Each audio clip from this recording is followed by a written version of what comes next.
Hi guys, Mons here. On today's episode of All About Mons, we're going to be talking about Game Week 2 previews. So, like I said, every single week I'll watch a couple of games of the Premier League. I'll come on here and talk about it in details as much as I can. So, before I get started, please don't forget to click on the subscribe button if you find yourself on my channel. Please support the channel. Thank you very much. So, let's get right into it. So, Game Week 2 is a game week I was actually pretty looking forward to because there was a couple of games that I was looking forward to watching. For example, we're going to get started straight away with Liverpool and Newcastle game. This fixture never seems to disappoint at all. This is probably one of the best fixtures in the Premier League every single season. It never disappoints whatsoever. There's always high drama, high octane. It's just fantastic to watch this type of fixture every single year in the Premier League. So the game ended 3-2 to Liverpool. It was a very good game. From the very start, I thought Newcastle were the better team. But for me, I felt Newcastle were way too psyched up for a game that's only the second game of the season. Newcastle were way too psyched up for the second game of the season, in my opinion. They were like overgrown babies, basically, just complaining, trying to injure, trying to go really hard in every single tackle. They were very, very rough to start with. I would imagine playing against that Newcastle team, especially that Newcastle midfield, is a nightmare, especially at St James's Park. But I felt Liverpool dealt well with it, and special message from Van Dijk, he was absolutely fantastic on the night. And Konate is taking years off Van Dijk's life, honestly. I can't believe Van Dijk has to put up with Konate every single week making mistakes, and Van Dijk cleans up for him every single week. So let's get to the game. Like I said, Newcastle started off really well. They should have been up, but the delivery, there was no end product whatsoever. This came from their wingers, Alanga, Harvey Barnes, and even the centre forward Gordon missed a pretty decent header. And I felt like even when they got set pieces, which I thought they could have got at Liverpool from, they didn't really have any good end product from the set pieces. And against the run of play, Liverpool took the lead from a very, very good goal. It was partially deflected, but grabbing back to if you don't buy a ticket, you never win the if you don't buy a ticket, you never win the raffle. So it was good to see Liverpool go 1-0 up. The game opened up. And of course, Anthony Gordon, like I said, they were way too psyched up for this game. Newcastle were way too psyched up for this game. And Anthony Gordon make a stupid tackle on Van Dijk, and he got sent off. I believe that was it was 100% a red card. He was not going for the ball. It looked like he was going for the ball, but he wasn't going for the ball. You can see it clearly clipped Van Dijk in the back of the ankle. It was a very dangerous play in my opinion. It could have injured Van Dijk. It could have injured Van Dijk in my opinion. So then, obviously, halftime. The Liverpool came out from the halftime. They went 2-0 up. Etikete again. He took the goal so well. I've been raving on about him from game week 1 and game week 2. He's such a brilliant finisher. He's at a very tender age. He looks so good on the ball. Such a composed customer. I am a really big fan of him. And obviously, when he went 2-0 up, automatically you think, oh, the game is over. Newcastle down to 10 men. However, to be fair to Newcastle, you have to give them credit. They actually fought back and they got the game down to 2-2. And they actually looked like they were going to be potential winners in this game. But once again, shout out to Arne Slot. He took the risk of bringing up the young guy Ngoma. I think that's how you pronounce his name. I'm not 100% sure. And he got the winner in this game. It was great to see. For me, I love seeing young players do well. As much as I hate Liverpool, it was actually great to see the young guy get a winner yesterday. It's a moment in his life he'll never ever forget. In a game like that, getting brought on and actually scoring the winner. I'm just looking at a couple of notes here as well. Like I said, like the sending off affected the game a good bit because obviously Newcastle had changed the formation, they were down a man. But however, I felt they responded really, really well and showed great character to come back from 2-0 down. Honestly, Liverpool can't keep getting away with this. This is the second week in a row they've got a last minute winner basically. They honestly can't keep getting away with this, and eventually it's going to catch up on them because they're conceding way too many goals. I think they're conceding way too many goals. They're way too leaky at the back to be champions eventually. So unless they tighten up at the back, this is going to be a long season for Liverpool fans, in my opinion. So the next game we're going to go through is West Ham versus Chelsea. Just a quick detail about the game. Obviously, Cole Palmer got injured in the warm up. I was a bit fearful for Chelsea going into this game after I saw Palmer got injured in the warm because I always said Chelsea goes, Palmer goes. But to be honest, the young Brazilian guy that I said would be a revelation this season, he replaced Palmer, and he actually got an assist in the game. West Ham were so poor. Honestly, I know they went 1-0 up, but they were so poor. The lack of athleticism in the West Ham midfield is very glaring. They need to do something before the window closes. They need a player that's very athletic in that middle of the park, honestly. And they miss Kudus a lot simply because Kudus used to get them out of a lot of trouble. He gets the ball and he drives up, he pushes them about 40 to 50 meters up the pitch usually, but I don't have that anymore. I think the left wing back Diouf could maybe, if they change the system, it could be a little bit higher up. I think he can be a little bit of a game changer from what I've seen from him. He likes being on the ball, he likes driving the ball. I think his end product is pretty decent as well. However, this game, as soon as Chelsea came back into the game, you just knew Chelsea were going to take it. Chelsea were absolutely fantastic. I predicted them to finish fifth, but they actually might finish higher than fifth. But I want to see how the young players, I know start of the year, the young players' enthusiasm will wear off as the year goes on. Young players always hit a block as the year goes on. So I'll see how the enthusiasm of the young players go for Chelsea, especially when they have to play in the midweek in the Champions League, then go to like a terrible run like Newcastle or whatever to play on a Sunday evening or Sunday half 12 kickoff. So we'll see how that goes eventually this season. Aaron Wan-Bissaka had a terrible game. Oh my goodness, he was one of the worst I've seen from a fullback or a defender in a long time. He lost his man twice in the back post for two of Chelsea goals. Chelsea look very fluid. They're very fluid. I remember watching them the first game of the season against Crystal Palace. I thought they were very rigid, but that's probably because Palace made it very hard for them and the way Palace play. But in this game, they're very fluid. I think João Pedro played really well as well. I felt João Pedro had a good game. Enzo Fernandez breaking lines from midfield was very good as well, in my opinion. And then the Portuguese guy on the left wing, I forgot his name now. Oh, I can't really remember his name now. I actually forgot. My mind just went blank there. But the Portuguese guy from the left wing, he had a really good game as well. So yeah, Chelsea look very good. 2 games so far. They've won 1, they've drew 1. So can't really complain. So next game I'm going to go through is Brentford and Aston Villa. So I was watching this game on Saturday.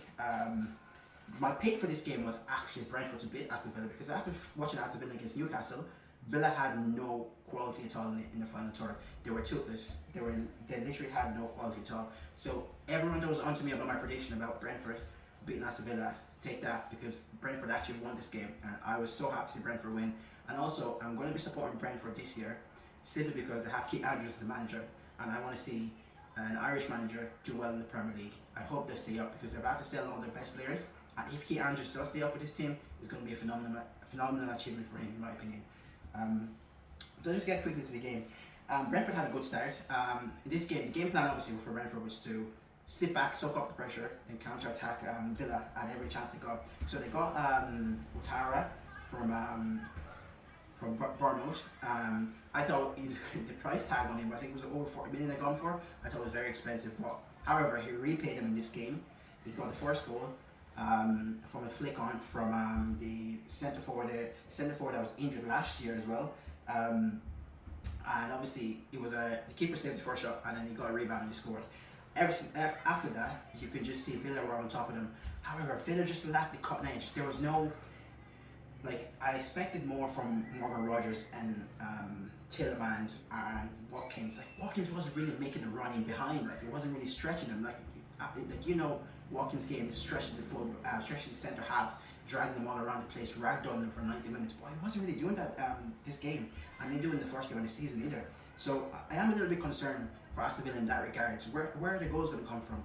It's usually Morgan Rogers and Watkins working together to get their goals, and those two are very poor in this game, in my opinion. Aston Villa were just poor in general. I think Onana had a terrible game in midfield as well.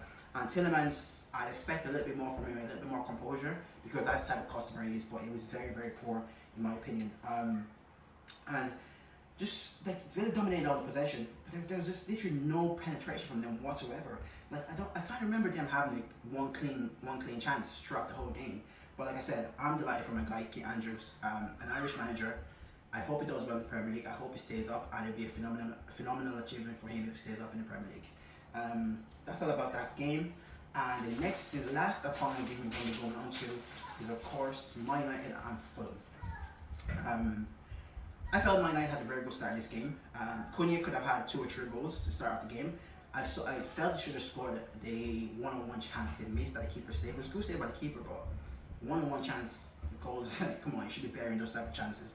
I thought the game plan was going to plan, but however, as soon as Man United scored, I know Bruno missed the penalty, and obviously with penalty, it's all about your routine, psychologically and everything.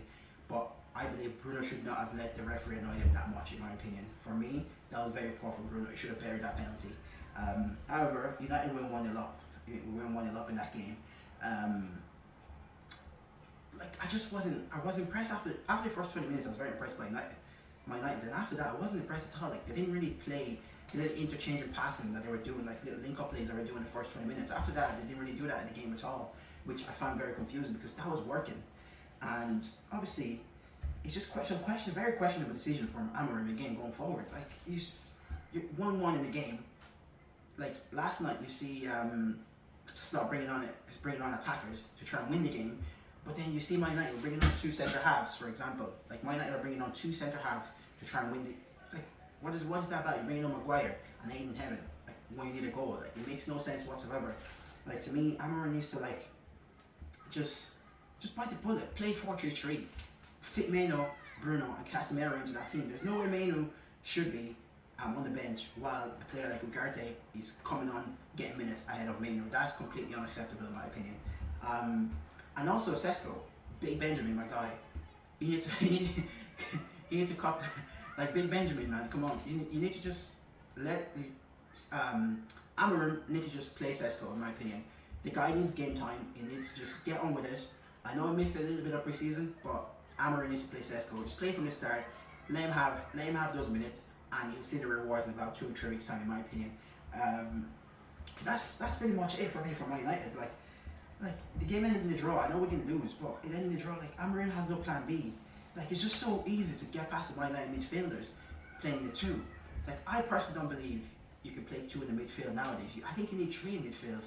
Like, it's just so hard to play 2 in midfield because then your centre halves kind of push up. The 3 centre halves kind of push up to mark, and it leaves a gap in behind.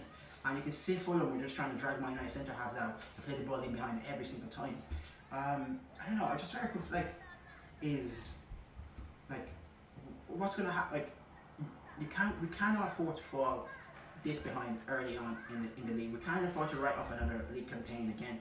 Like, this year, I have Man United finishing 4th or 5th. You cannot afford to go so far behind in this Premier League season again. We have to have a better start. Playing Burnley next week, I hope Amorim has a plan and we actually win. Sesko need to start, in my opinion. We need a focal point going forward. Go to a 4-3-3. Don't overcomplicate with 3-4-3. I think the players are obviously used to the system by now. However, it doesn't seem to be working for Man United because we just don't, like, everybody's telling we should sell Bruno Fernandes. Why would you want to sell your best player? It makes no sense to me. Why don't you play him in a position where we get the best out of him? That's what I'm trying. Like, United fans saying we should sell Bruno because 100 million, 30 something euro, but he's our best player. Play him in a position where we get the most out of him, in my opinion.